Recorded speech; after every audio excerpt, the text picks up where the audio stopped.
Sam Logue here for IrishBoxing.com. Delighted to be joined by Paddy Donovan on press conference day here. Paddy, we're up in Belfast. You're on the undercard of Michael Conlan, Kareem Guerfi. First of all, I suppose, how do you feel going into Saturday night? Feeling great. Prepared well, trained well. Training camp has gone brilliant. Prepared for this fight like I would prepare for a world title. Always give my 100% in the gym. Keep improving, keep learning. So yeah, I'm very excited to be back in Belfast. It's my 4th time fighting in Belfast. Hopefully I can put on a great performance Saturday night. Deadly. How much do you know about your opponent? What do you kind of expect from him coming into Saturday? Tough fight. Comes very aggressive, unleashes a lot of shots. Mexican coming all the way over to fight. Angel Gomez is his name. Tough challenge. Should bring the best out of me. My performance is good. I land some big shots. Hopefully I can get him out of it. But if not, I have to stick to my boxing and stick to my A game and get the win. Brilliant. Will Andy be up at the fight? Andy will be here, yeah. Brilliant.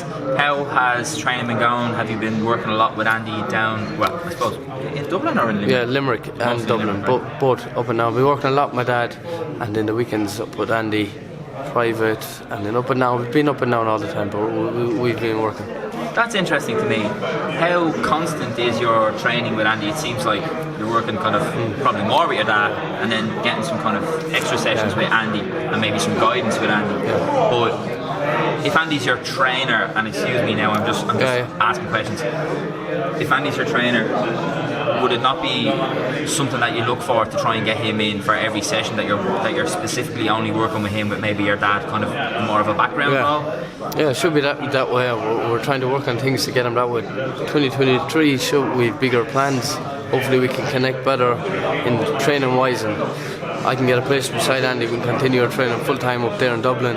It's been difficult enough over the last couple of months up and down, but yeah, hopefully 2023 we can we'll link up properly and push on for a world title together. Absolutely, and that's no slight on your dad, by the way, because he's done wonderful things with yourself and all the other lads who he's brought through. I mean, I've been attending a lot of the amateur events over the last year, and I can see what your dad's doing with the lads. So he's bringing them through very well. I'm interested in a couple of names, and I'm sorry to do this on Fight Week, but you've been linked over time, but even again recently with Pierce O'Leary, who's doing very good things at the moment in the pro ranks. What do you make of Pierce's progression? Did you watch his last fight? Decent fighter. What do you mean, as linked as a fight, me and him? Linked as a fight? No, I don't think that would be much of a contest, to be fair. Now, I respect him. He's a strong fighter. We're supposed to fight in the amateurs a couple of times. He's pulled out. Yeah, look, he's doing great things. He's in a good position right now as the youth world champion. So I wish him all the best, but I don't think that fight can happen because I don't believe we're in the one league. I think he knows that. Okay, really? Yeah, really. That's very interesting, because obviously he's one of the fighters that, as you are also, who's on kind of the Irish public's lips, if you know what I mean. Yeah. He's a lot to do, you know what I mean. He's a lot of progress to work on. He's in a good gym. He's in good hands right now. But in the line of me and him fighting, I don't think right now would be a good time for him to fight me. Okay. Sorry now for asking, but how would that fight play out? I'm interested. As I said again, he just wouldn't want to fight me.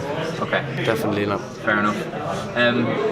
There's kind of a bit of ongoing back and forth, not back and forth necessarily, but every now and again we get a bit of back and forth between yourself and Dylan Moran. Yeah. That seems like it's becoming more of a realistic matchup actually.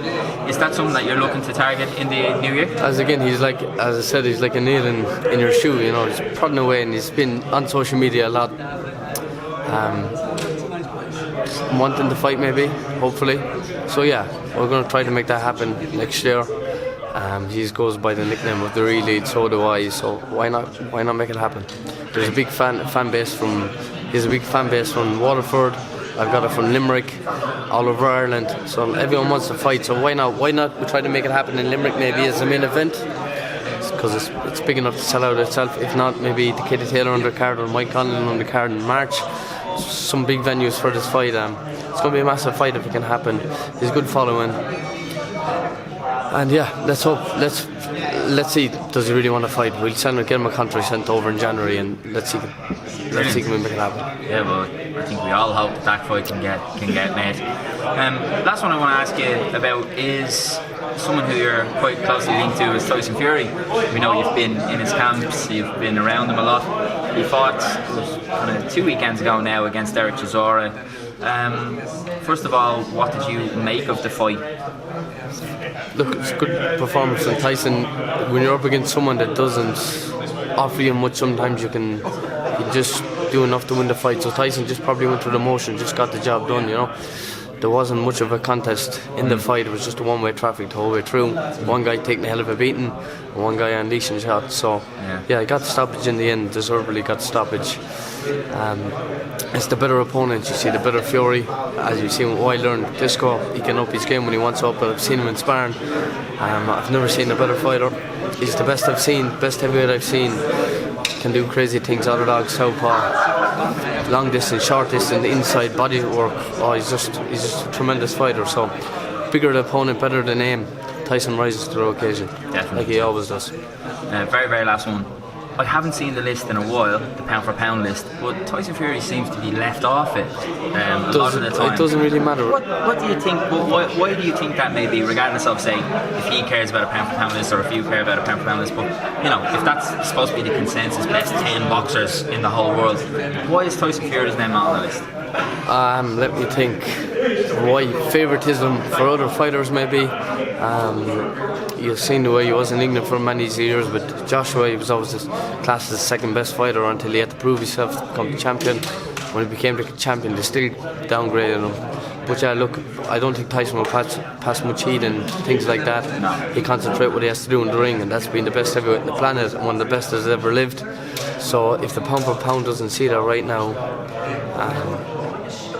I've nothing else to say about it. Yeah, it's just an interesting one. For a fighter that has accomplished everything in the sport, won every single belt, came from where he came from, beat the fighters that he beat, and if they're not ranking him at least in the top 3, it doesn't really make much sense. Yeah. Just an interesting one that popped into my head, but Paddy, I'm going to let you go. Thank you very much for chatting to irishboxing.com. Really appreciate it, and I hope to catch up with you soon. And best of luck on Saturday night. Thank you very much. God bless you. Thank you.